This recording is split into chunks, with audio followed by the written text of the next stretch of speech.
Jubilee Hills gang rape کے بعد شہر حیدرآباد میں گزشتہ ایک ہفتے کے دوران اجتماعی عصمت ریزی کے مزید 4 واقعات پیش آئے، جن میں سے بعض کا تاخیر سے انکشاف ہوا۔ تازہ طور پر سکندرآباد کے کارخانہ پولیس اسٹیشن کے حدود میں ایک نابالغ لڑکی کے ساتھ اس طرح کی شرمناک حرکت کی گئی۔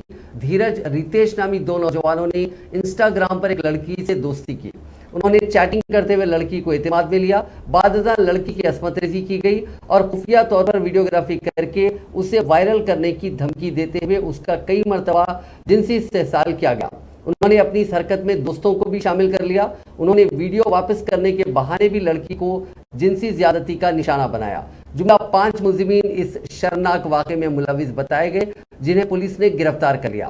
ان کی شرمناک حرکتوں کی وجہ سے لڑکی ذہنی تناؤ کا شکار ہو گئی تھی اور وہ شدید تناؤ میں تھی۔ اس کی حالت کو دیکھتے ہوئے جب اسے اس کے گھر والے ماہر نفسیات کے پاس لے گئے تو اس نے حقائق کا انکشاف کیا۔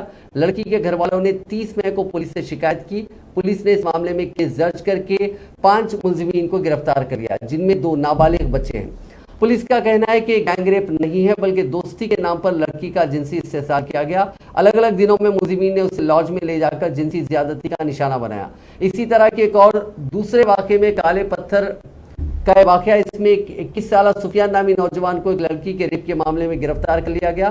ملزم سفیان نے 31 مئی کی رات چار مینار بس اسٹاپ پر متاثرہ سے ملاقات کی اور وہ اسے اپنے ساتھ اپنے گھر واقع لنگر ہاؤس لے گیا، جہاں اس نے لڑکی کے ساتھ شرمناک حرکت کی۔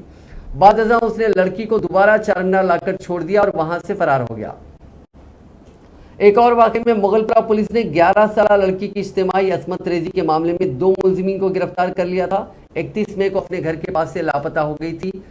وہ لڑکی اگلے صبح سلطان شاہی علاقے میں پائی گئی۔ لڑکی نے پولیس کو بتایا کہ 31 مئی کو جب وہ پہاڑی شریف کمان کے قریب گھر واپسی کے لیے کھڑی ہوئی تھی کہ کشن باغ کا رہنے والا 36 سالہ شیخ کلیم اس کے پاس پہنچا اور اپنی گاڑی میں گھر چھوڑنے کے بہانے اسے سوار کر کے رنگاریڈی ضلع کے ایک گاؤں میں واقع 36 سالہ لقمان یزدانی نامی شخص کے مکان میں لے گیا اور ان دونوں نے اس کے ساتھ عصمت ریزی کے بعد